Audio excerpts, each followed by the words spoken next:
सही है। इससे पहले भी एक क्लास हुआ है, उसमें से काफ़ी लोग ज्वाइन नहीं किए होंगे क्योंकि मेरा क्लास नहीं था वो। नहीं सर, मुश्किल से 10 लोग 12 लोग ऐसे ही कर रहे हैं। ठीक है, कोई बात नहीं। फेस्टिवल सीजन है इसके बाद। यस सर, मैं भी इसके बाद सर अब शायद 17 तारीख से गाइडलाइंस आएगी सर कॉलेज में, मतलब ऑफलाइन के लिए। हाँ, वो क्लासेस 17 से शुरू होगा। अब यस सर। जो आना चाहे they are most welcome. Yes sir. एक एक वो पेरेंट्स के पास आपके एक कंसेंट लेटर भी गया होगा जिसमें गार्जियन का साइन चाहिए होगा। यस सर आया है उसको साइन करवा के, पेरेंट्स का साइन और नेम दोनों है। वो जो कंसेंट लेंगे तो वो कॉलेज आ सकते हैं। Yes sir. बाकी नवंबर एग्ज़ाम भी शायद जनवरी तक हो गया ना। सर सुबह कार्तिकेय सर बता रहे थे कि मे बी सर मार्च फरवरी और मार्च में टल गया एग्जाम का नोटिफिकेशन आया था। फरवरी मार्च तक, बाप रे, काफ़ी यस सिस्टम सर। लेकिन अच्छा खासा लंबा हो जाएगा। यस सर, यही तो सर सुबह बता रहे थे कि एग्जाम का एक्सटेंड हो गया है डेट। पहले जनवरी एक्सपेक्टेड था, अब अगर यस सर, अब फरवरी में बता है। रहे। हाँ, फरवरी फरवरी लास्ट या मार्च बता रहे थे सर। और फर्स्ट सेमेस्टर का भी स्टार्ट अभी हुआ नहीं, वो देखते हैं कब तक होता है। सर अभी फर्स्ट सेमेस्टर में सर यूजी में एक रिलेशन के लोग एडमिशन लिए हैं, बीसीए में क्लासेस चल रही हैं कि नहीं? क्लासेस ऑनलाइन सब चल रहा है, कोई भी प्रोग्राम किसी भी कोर्स का ऑनलाइन क्लास सबका चल रहा है। सर लग रहा है फर्स्ट झूठ बोलता है वो, फर्स्ट घर पे नहीं नहीं बोल देता है। नहीं नहीं, सुनो, फर्स्ट फर्स्ट सेमेस्टर की अगर बात होगी ना, तो फर्स्ट सेमेस्टर यस में एक सर। तरह से ओरिएंटेशन टाइप का प्रोग्राम चल रहा है। जैसे अभी रेगुलर क्लास नहीं चल रहा है, yes sir. Yes sir. Week में एक दिन या 2 दिन इस तरीके से ओरिएंटेशन टाइप का चल रहा है। Actual class yes. स्टार्ट नहीं हुआ है अभी। यस सर, नहीं तो वो यही बता रहा था कि अभी ओरिएंटेशन ही चल रहा है, तो हम कहे हाँ अभी बाद में लेट से थोड़ा हो सकता है चलेगा। ओरिएंटेशन खत्म हो जाए फिर हो सकता है कि छुट्टियों के बाद परमानेंट हो जाएगा क्लासेस। ये तो यस ओरिएंटेशन सर। चल रहा है। ठीक सर। ओके, आप लोगों ने सब वो कर लिया, जो असाइनमेंट वगैरह क्विज वगैरह दिया गया था थर्ड यूनिट का, सबका हो गया। Yes sir. यस सर सब। यस सर सबमिट कर दिए। चलो बहुत बढ़िया। फिर भी 44 45 कितना आसपास दिखा रहा है, सब लोग अटेम्प्ट नहीं करता लेकिन करना चाहिए। नहीं सर, बहुत कम लोग, कुछ लोग कम करते हैं। कुछ लोग तो एकदम अभी एक भी नहीं किए होंगे सर। वो गलत चीज़ है ना, फिर इंटरनल मार्क्स में फ़र्क पड़ जाएगा अगर नहीं करेंगे लोग, तो आपका असेसमेंट इंटरनल उसी के बेसिस पे ही होगा। Yes sir. आज लास्ट डेट था क्विज का, थर्ड क्विज का। हाँ हाँ हाँ, 12 तारीख आज लास्ट था क्विज का। Yes sir. उसके बाद थर्ड यूनिट का पूरा खत्म हो जाएगा, फिर फोर्थ यूनिट खत्म होने तक हम फोर्थ यूनिट देंगे, वो लास्ट महीने के आसपास होगा। क्लासेस अभी चलेंगे, उम्मीद है अगर फरवरी मार्च एग्जाम चलता है तो आपकी क्लास दिसंबर तक तो आराम से चलेगा ही। यस सर, सर यही बोल रहे थे कि कंफर्म ही मान कर चलिए आप लोग कि फरवरी लास्ट या मार्च में ही एग्जाम होंगे। तो क्लास अभी चलेगा, इसका मतलब आराम से, कोई दिक्कत नहीं है, यस सर। चलेगा। चलो फिर थोड़ा बहुत पढ़ लेते हैं फिर वाइंड अप करते हैं ना। ठीक ठीक सर, थैंक्स।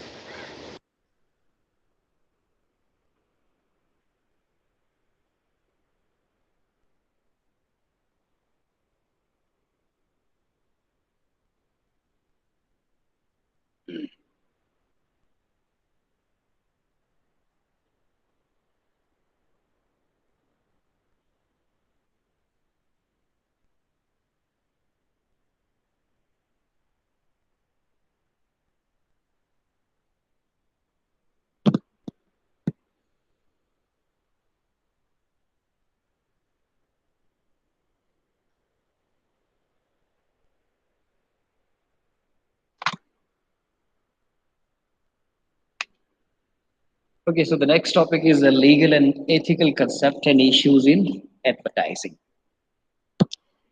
ओके, हम अब तक ये बात कर रहे थे कि advertisement is the promotional techniques of a company, The company has to place a lot of effort and money in advertising their selves, in creating their brand image in the market.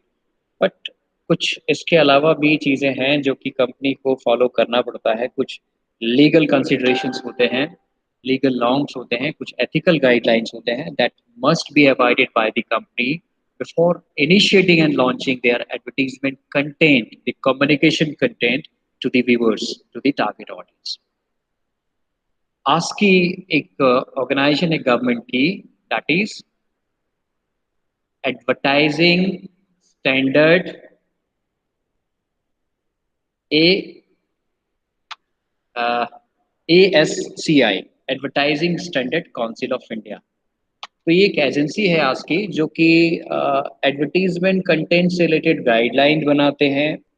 एक advertisement के लिए dos and don'ts क्या होते हैं, या जो standard policy है, जो आपका एडवर्टीजमेंट कंटेंट कैसा होना चाहिए, उससे रिलेटेड लीगल प्रोसीजर्स को वो फ्रेम करते हैं।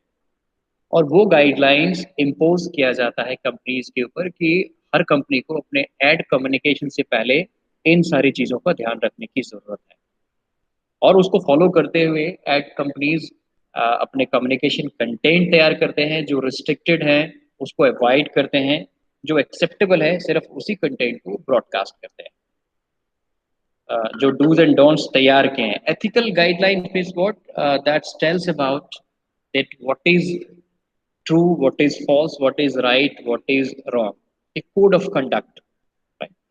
एक स्टैंडर्ड पैटर्न है एडवर्टीजमेंट का जो कि हर कंपनीज को फॉलो करना पड़ता है जब वो अपने एडवर्टीजमेंट को मार्केट में लेकर आते हैं या कंटेंट को तैयार करते हैं। तो ASCI is the wholesale authority that decides the guidelines for the ad makers, for the advertisers, and that must be followed by the companies. तो उसी को हम लीगल एंड एथिकल कहते हैं। लीगल का मतलब है कि जो स्टैंडर्ड प्रोसीजर्स हैं उसको लॉ अबाइडिंग फॉर्म में, लॉ को फॉलो करते हुए हम अपने कंटेंट तैयार करेंगे। जो डूज एंड डोंट्स हैं, जो एथिकल गाइडलाइंस दिए गए हैं, उसको हम एज पर दी स्टैंडर्ड फॉलो करेंगे और फिर अपना एड कम्युनिकेट करेंगे। We are not suppose to break any kind of the code of conduct which is being framed by the ASCII। तो उसी को लीगल एंड एथिकल कंसेप्ट के रूप में हम यहाँ पे इसको पढ़ेंगे। तो let's talk about the actual fact. ये कहता है कि the advertising industry functions within strict federal directives and it is observed by the Federal Trade Commission। ये तो फेडरल ट्रेड कमीशन है।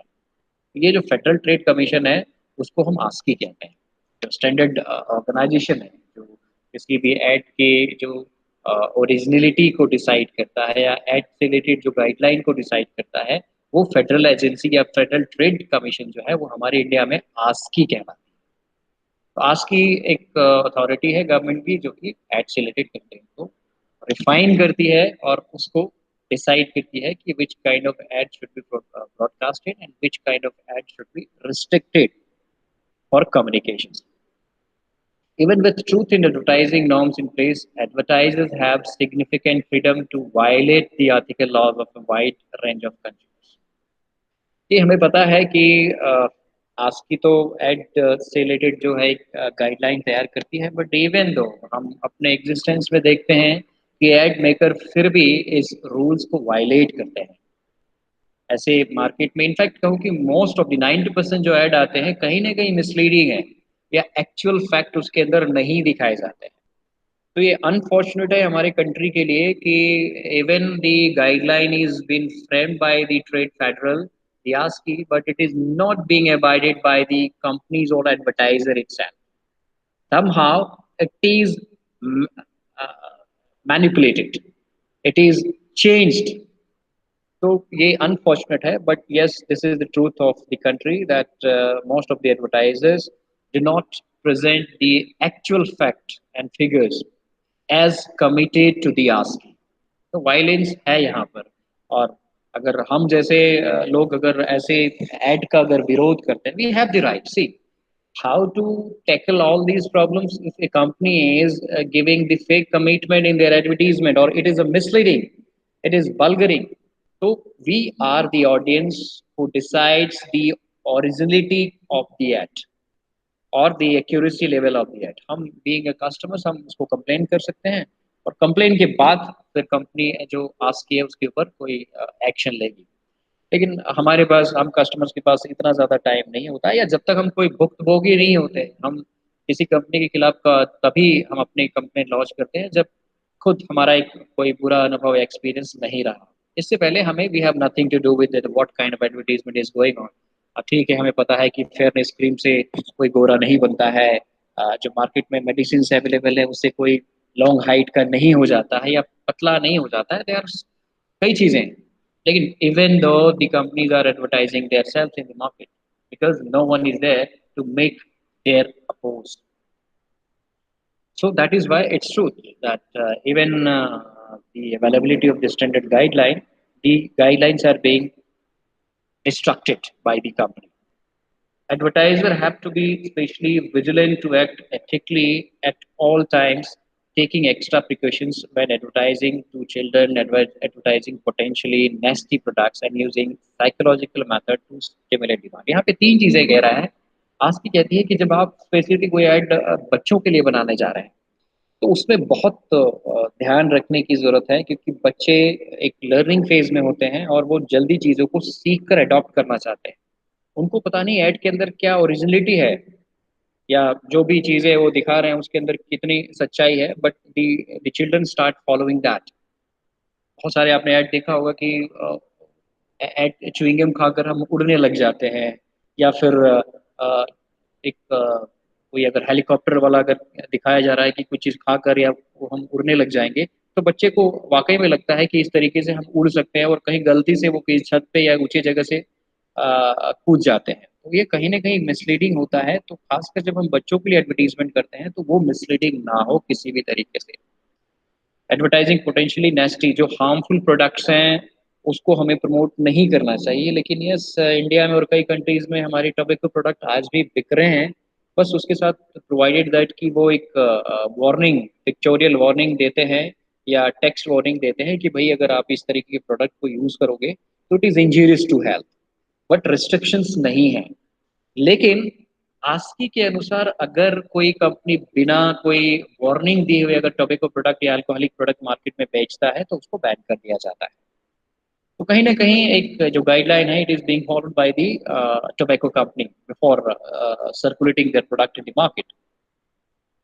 तो बच्चों के लिए या फिर हार्मफुल प्रोडक्ट के लिए, या कोई जो ऐसा एडवर्टीजमेंट है जो आपको इमोशनली ब्लैकमेल करती है, इमोशनली आपको कहीं ना कहीं कहती है कि अगर हमारा प्रोडक्ट यूज नहीं करोगे तो ये लॉस हो जाएगा, या दूसरे के प्रोडक्ट में लॉसेज है, हमारे प्रोडक्ट के अंदर फायदेमंद है। तो अगर इस तरीके से अगर इमोशनली अटैच करते हैं तो वो भी एक तरीके से एक मिसलीडिंग एडवर्टीजमेंट है। तो ये तीन चार चीजें कंप्लीटली बैंड हैं या रिस्ट्रिक्टेड हैं आस्की के थ्रू, but even the companies are misleading people. तो यहाँ पर आस्की ने जो स्टैंडर्ड गाइडलाइन दिए हैं, जो कि हमें किसी ऐड के अंदर ध्यान में रखने की जरूरत है, वो कुछ इस तरीके का है। पहला जो है that is truth in advertisement, सच्चाई बताओ। Do you think that it is happens in the advertisements, that they usually, very rarely, very less number of advertisers comes up with their true commitment, and that are fulfilled, that are satisfied by the customers? No. So truth, yes, ASCII के अनुसार whatever you are committing to the customer, try to render, try to offer them exactly. And if it is not happening, what does it mean? That you are misleading your customers, you are cheating your customers, and that is restricted. If some company is promising you that, like if you use our product for 1 month, we will be giving you the next month subscription free, for example, and it happens at the end of your subscriptions, if it is renewed automatically without paying any amount, then it's the truth. But if does not happen, if in the next month again the company is asking for the money for getting recharged your subscription, then it is misleading. That must be avoided. The truth in advertisement is one of the important thing that should be taken into account while the advertiser produce their advertisement content to the customers. Whatever the either the flavor, the taste, the offering which are being commitment at the time of selling or at the time of advertisement communication, that must be rendered, that must be made available to the customer. And if it is not there, then there is a false in advertisement. There is a misleading advertisement. The company is not following their commitments. So, according to the ASCII, the first consideration is that the advertiser must come up with their truthfulness, the content, the quality, the warranty and guarantee, the customer services, what is being promised at the time of selling, that must be fulfilled, and that is the truth.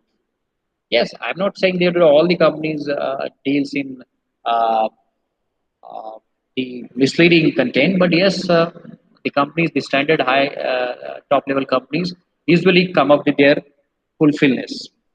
Whatever they are committing, they are being fulfilled by those companies. But yes, there are so many other practitioners, so-called the unregistered companies or the small shopkeepers. तो वो इस तरीके के जो advertisement लेकर आते हैं तो कहीं ना कहीं उसके अंदर वो मिसलीडिंग कंटेंट डालते हैं, एक कंडीशन लगा देते हैं और उस कंडीशन को हम पढ़ते हैं। जैसे यूजुअली व्हाट हैपेंस कि जब हम कोई इंश्योरेंस प्रोडक्ट खरीदते हैं तो इंश्योरेंस प्रोडक्ट के अंदर बहुत सारी चीज़ें मिसलीडिंग होती हैं। इसलिए जब वो इंश्योरेंस का एडवर्टीजमेंट जैसे खत्म होता है उसमें छोटे छोटे लाइनों में लिखा होता है कि insurance is the subject matter of risk. आप जो डॉक्यूमेंट्स है इंश्योरेंस को उसको केयरफुली पढ़िए तभी कोई प्लान खरीदिए। इंश्योरेंस वाले आपको बेवकूफ़ बनाते हैं आसानी से। तो अब ये चीज़ें, ये जो लास्ट लाइन क्यों बोली जाती है, जैसे आप कभी भी टीवी में ऐड देखते होंगे तो अगर कोई इंश्योरेंस कंपनी का कोई ऐड आता है तो लास्ट में बड़े फटाफट से वो ये चीज़ बता देता है कि insurance is a subject matter of risk, please read the documents carefully before purchasing. ये बड़े शॉर्ट में बड़े फास्टली बताते हैं ताकि कस्टमर को सुनाई ना पड़े और वो मिसलीड हो जाए। लेकिन अब आस्की भी उसके ऊपर ब्लेम नहीं कर सकता है क्योंकि वो कहीं ना कहीं उस कंटेंट को डालता है, जो वार्निंग कंटेंट है उसको उसमें डाला है। या जब कोई टेक्स्ट कंटेंट आता है, कोई पोस्टर एडवर्टीजमेंट आता है तो उसके अंदर अगेन सबसे लास्ट में बॉटम लाइन में छोटे छोटे अक्षरों में ये लिखा होता है ये बात, insurance is a subject matter of risk. तो कंपनी अपने रिक्वायरमेंट को पूरी कर रही है तो इसलिए आस्की उसके ऊपर ब्लेम नहीं कर सकता। लेकिन अगर इंश्योरेंस कंपनी जो आस्की ने उसको गाइडलाइन या हम बात करें कि इंश्योरेंस का तो एक अपना अलग जो कंट्रोलिंग एजेंसी है दैट इज आईआरडीए। तो आईआरडीए की भी गाइडलाइंस है कि जब आप इंश्योरेंस प्रोडक्ट बेचते हैं तो इस तरीके का जो वार्निंग है आप अपने जो प्रोस्पेक्ट है उसको बताएं ताकि वो अच्छे तरीके से पढ़कर समझकर इंश्योरेंस प्रोडक्ट को खरीदे। और अगर वो कस्टमर पढ़कर प्रोडक्ट खरीदता है तो वो चीटेड नहीं है क्योंकि उसमें कंडीशन सारी लिखी होती है, कोई कंडीशन छुपी नहीं होती है। लेकिन हमारी आदत है कि भाई हम इतने लंबे चौड़े जैसे आप कोई इंश्योरेंस प्रोडक्ट खरीदते हैं तो जो उनके टर्म्स एंड कंडीशन है जब आप उसको पढ़ेंगे ना तो पूरा पढ़ ही नहीं पाते हैं क्योंकि वो इतना लंबा होता है, इतने पेजेस का होता है, इतने छोटे छोटे अक्षरों में लिखा होता है and you are not able to observe all them. तो हम उसको स्किप कर जाते हैं और इसी स्किप का फायदा कंपनी उठाती है। वो कहती है कि भाई हमने इस तरीके का जो टर्म्स एंड कंडीशन रखा था आपने उसको पढ़ा नहीं, you will not be compensated. तो कुल मिला के है कि ट्रूथफुलनेस जो आपके एडवर्टीजमेंट में है that communication must be circulated amongst your customers, nothing should be hidden according to asking whatever the commitment which is being shown in the advertisement or at the time of sales speech while the customer is attempting for the product, everything should be fulfilled when the product is in existence. So that is one kind of a legal process which are designed by the ASCII and that is to be followed by the company. Show your truthfulness in the advertisement. Do not hide anything which harms either the health of the beneficiaries or that harms the money of the beneficiaries. So truthfulness must be there. Advertising to children, special consideration. बच्चे, हमने आपको पहले बताया कि बहुत जल्दी चीज़ों को कॉपी करने की कोशिश करते हैं। बहुत समय के पहले की बात है, एक सोप का एडवर्टीजमेंट आया करता था जिसमें ये बताया गया था कि इस सोप में जो है दूध मलाई भरी पड़ी है इससे जो आपके कलर का फेयरनेस बदल जाता है, और दूध मलाई इसके अंदर डली हुई है। अब उसके अंदर क्या हुआ कि एक बच्चे ने उसको खा लिया। अब बच्चा तो उसको समझ में नहीं आया, वो तो दूध मलाई खाता ही है बच्चे, तो उसको लगा कि कोई दूध मलाई से बनी हुई केक है, उसने उसको खा लिया, वो हॉस्पिटलाइज हो गया। अब उनके जो पेरेंट्स है उसने कंपनी में क्लेम ठोक दिया कि भाई इस तरह के एडवर्टीजमेंट को देखकर ही हमारा बच्चा इस साबुन को खाया। बाद में जो कंपनी ने उसको कंपनसेट किया और अपनी गलती मानी, और जो एडवर्टीजमेंट कंटेंट है उसको रिप्लेस किया। तो इस तरीके से कई ऐड आते हैं जो बच्चों को मिसलीड करते हैं, क्योंकि बच्चों को समझ नहीं है, उनको क्या पता है कि इन advertisement everything is being manipulated.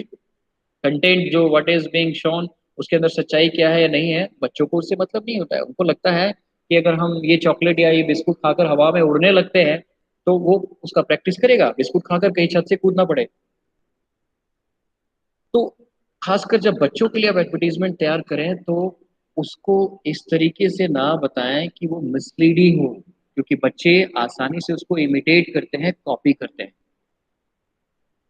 तो यस, इसमें ये कहा गया है कि जब बच्चों का एडवर्टीजमेंट आप बनाएं तो उसका कंटेंट इस तरीके से तैयार करें जो कि पेरेंट के लिए अपीलिंग हो और पेरेंट उसको समझे। बच्चों को समझाने के लिए आप यूजुअली एडवर्टीजमेंट ना बनाएं।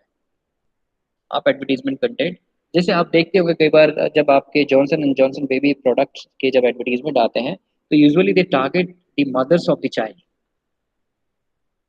वो किसके ऊपर फोकस होता है, वहां पे बच्चों को कुछ नहीं समझाया जाता है कि बच्चे को आप अगर इस तरीके का जो नैपकिन पहनाएंगे तो प्रोटेक्टिव है, क्योंकि ये आसानी से सोख लेता है सब कुछ। तो ये बच्चा नहीं समझ रहा है, कौन समझ रहा है, पेरेंट्स। तो पेरेंट्स को अपील कर रहे हैं। तो कहने का मतलब है कि जब छोटे बच्चे हैं, अगर उनकी एडवर्टीजमेंट है तो उसको इस तरीके से डिजाइन करना चाहिए कि वो मिसलीडिंग ना हो और मैक्सिमम रिप्रेजेंटेशन उनका पेरेंट्स के लिए ऊपर हो, पेरेंट्स के ऊपर फोकस्ड हो। Advertising harmful products. Okay. Uh, Harmful product means what? Either the product of the company harms the health of the public or the target audience, or it is taken as the financial loss. तो कहीं ना कहीं इस तरह के product जो है ban होता है एसपी के थ्रू, जो लोगों की हेल्थ के लिए नुकसानदायक होता है। आप यूजुअली फिर वही टोबैको प्रोडक्ट्स के, एक अल्कोहलिक प्रोडक्ट का हम एग्जांपल लेंगे कि why government has taken an initiative कि हर जो अल्कोहलिक क्या उसके प्रोडक्ट के ऊपर ये चीज़ें लिखी होनी चाहिए कि it is injurious to health. Tobacco product खाने से कैंसर होता है। अगर वो uh, अगर अगर कोई लाइक गुटखा हो या पान मसाला, तो उससे कैंसर हो सकता है, और उसके लिए एक पिक्चोरियल वार्निंग दी गई है पैकेट के ऊपर। ये कोई जो सफर कर रहा, उसका एक फोटो ले लिया एक्चुअल में, उसने दिखाया कि ये टोबैको प्रोडक्ट खा रहा था इसलिए उसको कैंसर हुआ। तो इस तरीके का जो लीगल जो गाइडलाइन है वो आस्की ने तैयार किया है कि आप हार्मफुल प्रोडक्ट नहीं बेचोगे जो लोगों के स्वास्थ्य के लिए हानिकारक है। या चलिए ठीक है, पिक्चोरियल वार्निंग नहीं, कुछ ऐसे प्रोडक्ट है जिससे कोई फायदे नहीं लेकिन नुकसान होते हैं। ठीक है। लोग हाइट बढ़ाने के लिए दवाई खा लेते हैं, या कलर को फेयर करने के लिए क्रीम लगा लेते हैं। हमें पता है कि it is not possible to become a fair by applying a beauty product, a beauty cream on your cheek or any part of your body. It is not possible because if somebody is the student of biology, they must be known that ये जो colour fairness depend करता है, वो हमारे colour के अंदर एक colour pigment होता है जिसको मेलेनिन कहते हैं। वो हमारे शरीर में जितना ज्यादा होगा मेलेनिन, हमारा कलर उतना ही डार्क होगा। मेलेनिन जितना कम होगा, हमारा शरीर की गोराई उतनी बढ़ेगी। That is the truth. But even the people are being fooled. वो खरीदते हैं, उसको पता है कि 18 साल के बाद हमारी लंबाई किसी कीमत पर नहीं बढ़ सकती, लेकिन 20-25 साल 30 साल वाले लोग, 40 साल वाले लोग टैबलेट खा रहे हैं, दवाई खा रहे हैं, क्योंकि हम इससे लंबाई बढ़ जाएगी। So this is the misleading as well as the harmful for the health of the public or the customers who are purchasing the product. तो ऐसे प्रोडक्ट्स के ऊपर यूजुअली बैन होता है जो आस्की का, लेकिन even they are being advertise. हो सकता है उनके कुछ ऐसे अपने टर्म्स एंड कंडीशन हो जो कि ये बात जिसमें उसमें लिखा हुआ कि भाई ये प्रोडक्ट इन इन कंडीशंस में फायदा हो सकता है, या इसको इस तरीके से इस्तेमाल करें तो आपके लिए नुकसानदायक नहीं होगा। या तो उस वार्निंग के जरिए प्रोडक्ट बेच रही है तब तो ठीक है, और अगर बिना किसी वार्निंग के अगर प्रोडक्ट को बेच रही है जो कि लॉस है कस्टमर्स के हेल्थ के लिए, तो वो बैन होता है एडवर्टाइजिंग। तो लीगल हमारा एस्पेक्ट ये कहता है कि वी शुड और the company should restrict all those product which does not fulfil the need of the customers, और जिसमें कोई सच्चाई नहीं है, जो कि सिर्फ हार्मफुल है हमारे लिए, तो उसको हम हार्मफुल प्रोडक्ट के क्लास में रखते हैं, that must be banned. Deception in advertising, deception advertising का मतलब क्या है कि कहीं ना कहीं इमोशनल अटैचमेंट हमारा बन जाता है, और हम उसको प्रोडक्ट को खरीद लेते हैं, चाहे हमारी वो जरूरत का हो या नहीं हो, हमारे पास पैसे हो या नहीं हो, हम खरीद लेते हैं। Vimal paan gutkha is being advertised by Ajay Devgan. ना वो एक कहीं ना कहीं एक स्टेटस क्यों बन गया। विमल पान मसाला आप खाते हैं क्यों, क्योंकि वो अजय देवगन खाता है, या अजय देवगन उसका एडवर्टीजमेंट में आता है। भले ही वो नुकसानदायक हो, लेकिन हमारा इमोशनली अटैच हो गया है, क्योंकि अजय देवगन हमारा फेवरेट हीरो है, इसीलिए हम विमल पान गुटखा खाएंगे। तो कहीं आपका जुड़ाव किस चीज से हो गया, आपकी जरूरतों के हिसाब से आपका जुड़ाव नहीं हुआ, आपका जुड़ाव इमोशनली हो गया एक ऐसे सेलिब्रिटी से जिसको आप चाहते हैं, और चूंकि वो उस प्रोडक्ट को एडवर्टाइज करता है इसीलिए आप उसको खरीदना पसंद करते हैं। ठीक है। पतंजलि प्रोडक्ट्स, पतंजलि प्रोडक्ट्स में भी बाबा रामदेव जी इमोशनली अटैचमेंट लाते हैं कस्टमर्स के लिए। वो क्या बताते हैं, सबसे पहले जो दूसरे कंपनीज के प्रोडक्ट है, एफएमसीजी प्रोडक्ट, उनको बताते हैं ये हार्मफुल है, क्यों, क्योंकि इसके अंदर केमिकल इस्तेमाल किया गया है। लेकिन हम जो बिल्कुल नेचुरल इंग्रेडिएंट से प्रोडक्ट तैयार करते हैं, बिल्कुल केमिकल फ्री, और ये आपके स्वास्थ्य के लिए हानिकारक नहीं है। अगर आप पतंजलि घी खाते हैं तो विशुद्ध जो है ये होता है, गाय के दूध से तैयार किया जाता है, 100% ये प्योर होता है। लेकिन दूसरी कंपनी के अंदर खाते हैं तो उसके अंदर केमिकल मिला होता है, वो आपके लिए नुकसानदायक होगा। तो कहीं ना कहीं हमारा जुड़ाव या इमोशनल अटैचमेंट बाबा रामदेव के प्रोडक्ट से हो जाता है, क्योंकि हमें लगता है कि पतंजलि जो है वो प्योर नेचुरल हर्ब्स यूज करते हैं अपने प्रोडक्ट्स के अंदर, उसके अंदर मिलावट नहीं होती है, उसके अंदर हार्मफुल केमिकल्स नहीं होता है। तो हमारा इमोशनल अटैचमेंट हो जाता है और हम खरीदने लग जाते हैं। आज से 10 साल 15 साल पहले आरओ वाटर प्यूरिफायर का कंसेप्ट इतना ज्यादा हमारे इंडिया में नहीं था, तब तक पानी बिल्कुल शुद्ध था।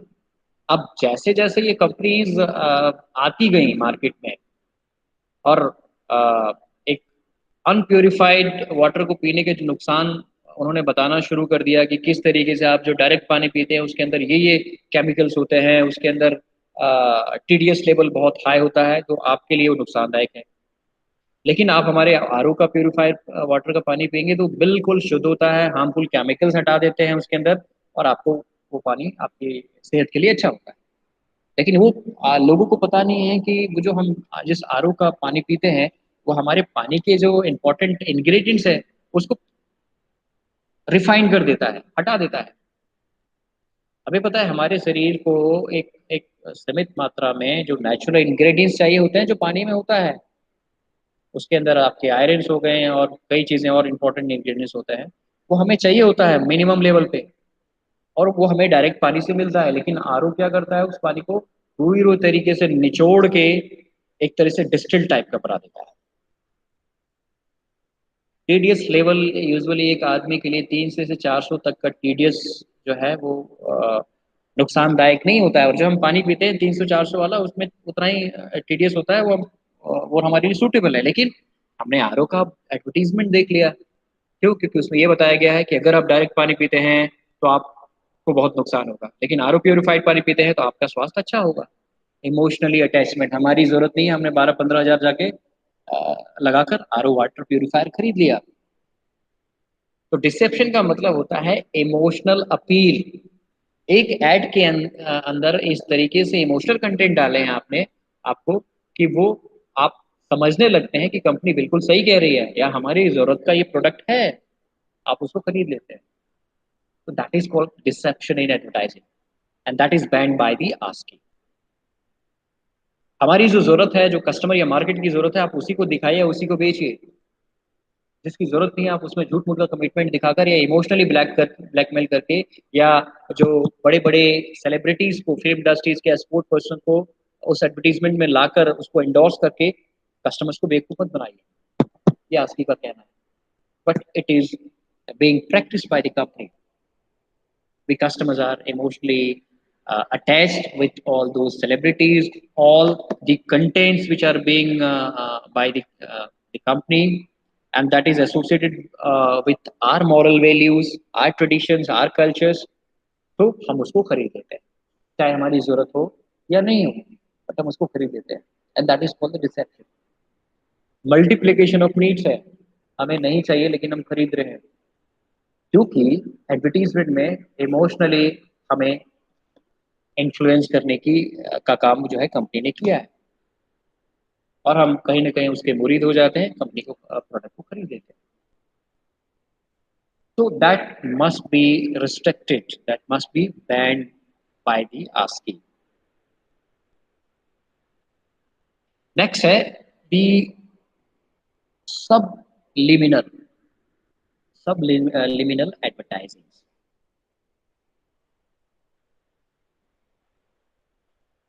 जैसे ये भी कुछ आपके लास्ट वाले से मिलता जुलता है, सब मिनिमल मतलब ये होता है कि आपकी जो एक्चुअल जरूरत नहीं है वो भी आप खरीद लेते हैं, क्यों? क्योंकि अंदर ऐड के अंदर इस तरीके से कंटेंट डाला गया है। आप मार्केट में निकले, मार्केट के अंदर शॉपिंग मॉल में आप विंडो शॉपिंग के लिए गए, आपको कुछ नहीं खरीदना था, लेकिन वहां पे एक डिस्प्ले लगा हुआ है, एक के साथ एक फ्री, या 50% डिस्काउंट, 70% डिस्काउंट। अब आपकी जरूरत नहीं है, हमने ऐसा हालांकि कई प्रोडक्ट खरीदा है, आपने भी खरीदा होगा। आप क्या होता है, स्पॉन्टेनियसली कन्वेंस हो जाते हैं प्रोडक्ट के इस ऑफरिंग से, और डिसाइड कर लेते हैं, खरीद लेते हैं प्रोडक्ट जो आपकी जरूरत का नहीं था। सबसे बड़ा सूटेबल एग्जांपल मैं आपको बताऊंगा कि जब आप कभी भी टीवी के अंदर जो टेली ब्रांडिंग्स आते हैं बीच बीच में, यूजुअली या तो मॉर्निंग के टाइम में आता है या रात के टाइम में ज्यादा आता है, या कई चैनल्स ऐसे होते हैं जो अपने फायदे के लिए बीच में भी इनको जगह दे देते हैं। वो 20-25 या आधे घंटे की एडवर्टीजमेंट में इस तरीके से आपको इन्फ्लुएंस करते हैं कि आपकी जरूरत, चाहे वो बर्तन बेच रहे हो, चाहे कपड़े बेच रहे हो, चाहे जूते बेच रहे हो, कुछ भी, इस तरीके से कम्युनिकेशन लेवल को वहाँ पे उसके जो दो जो एंकर्स होते हैं, या हम जिसको कहेंगे मॉडल्स होते हैं, जो प्रोडक्ट को इनहेंस कर रहे होते हैं, वो इस तरीके से बातों कर रखते हैं आपके सामने कि ये जो ऑफर है इसके अंदर ये भी दे रहे हैं, इसके अंदर इतने बर्तन दे रहे हैं, इतने पीसेस है, इसके साथ हम ये भी ऑफर दे रहे हैं, और ये सिर्फ और सिर्फ 2,000 रुपये में दे रहे हैं। मार्केट में आप जाएंगे तो ये 5,000 रुपये का है, ये 10,000 रुपये का, लेकिन हमारी कंपनी सिर्फ इतने घंटों के लिए आपको ये प्रोडक्ट दे रही है, इसके बाद नहीं मिलेगा। अब जो हाउस होल्ड है, यूजुअली उनको वाकई में लगता है कि जो 2,000 वाली बर्तन का सेट है वो हमें मार्केट में 6,000 में मिलता है, अगर हमको इसको अभी नहीं खरीदा तो बाद में हमें मिलेगा नहीं, चलो खरीद लेते हैं, ले लेते हैं। तो इसको हम कहते हैं subliminal एडवर्टाइजिंग, कि when there is no need but all of a sudden a lucrative and enhancing advertisement is coming up in front of you and you are influenced to buy, और आप खरीद लेते हैं। तो ऐसे हम एडवर्टीजमेंट को कहते हैं subliminal advertising। There is no need, but even the customers buy because of the either emotional attachment or the emotional appealing of the advertisers, or by any other considerations. They are influenced to buy those products.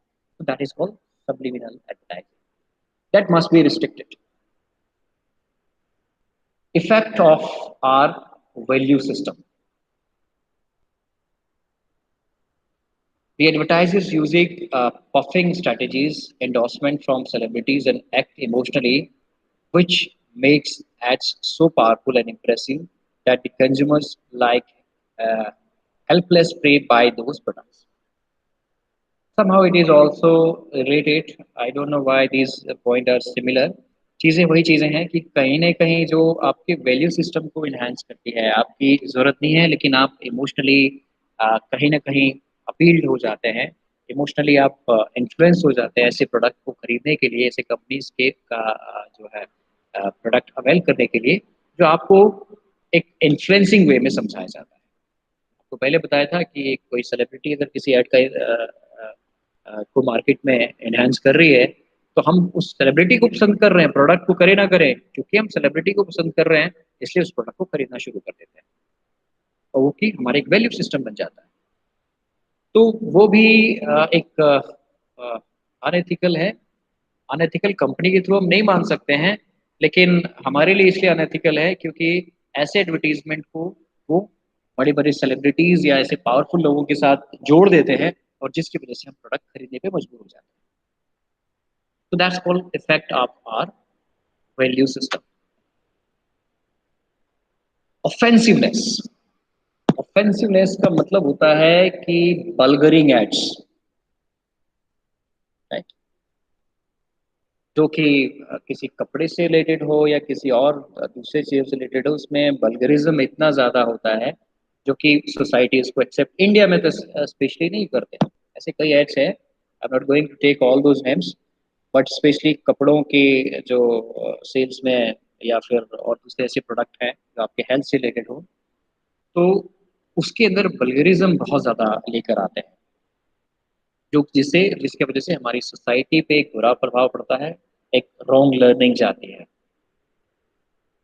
और ऐसे वल्गरिज्म को हम usually ban करते हैं या social डिसरिकग्निशन मिलता है उसको, बिकॉज उसमें जो कंटेंट दिखाया जाता है वो सोसाइटी की जो मॉरल वैल्यू है उसके ऊपर इफेक्ट डालता है, लोगों को बिगाड़ता है। तो ऐसे ऐड को भी कहीं ना कहीं आज की परमिशन नहीं देती है, या परमिशन के लिए कुछ उसके अंदर special terms and condition impose करती है। So that is called the offensiveness advertisement. Again, that's all about the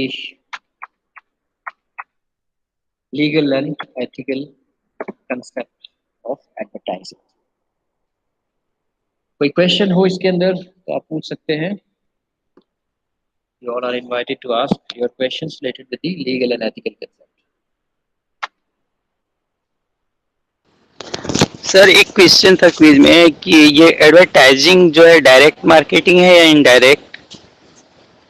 advertising yes sir. दोनों चीजें हो सकती हैं इसके अंदर, आप इसको सिर्फ डायरेक्ट या इनडायरेक्ट नहीं कह सकते। सी, एडवर्टाइजिंग डायरेक्ट कैसे बन जाती है आपके लिए, कि अगर एक कंपनी है डायरेक्टली आपको इन्फ्लुएंस करना चाहती है, जैसे आपको किसी कंपनी से कॉल आ गया, अब यस कॉल सर। आने के बाद जो कंपनी का रिप्रेजेंटेटिव है प्रोडक्ट की स्पेशलिटी को बताने लगती है कि यार सर आपके ये स्पेशली प्रोडक्ट डिज़ाइन किया है हमने, या इस प्रोडक्ट के अंदर अगर वो कॉमन प्रोडक्ट है जिसमें सभी को बताया जाता है, आपको कंपनी डायरेक्ट कम्युनिकेट कर रही है या अपने वेबसाइट के जरिए आपको डायरेक्टली कम्युनिकेट कर रही है, तो वो एडवर्टाइजिंग डायरेक्ट हो गया। इनडायरेक्ट का मतलब ये हो गया कि जब वो किसी मीडिया के जरिए फर्दर मार्केट में कम्युनिकेट किया जाए। तो यस सर। दोनों चीजें इसके अंदर आ सकती है, डायरेक्ट हो सकता है, indirect marketing. Yes. Thank you sir. ठीक है, और कोई क्वेश्चन?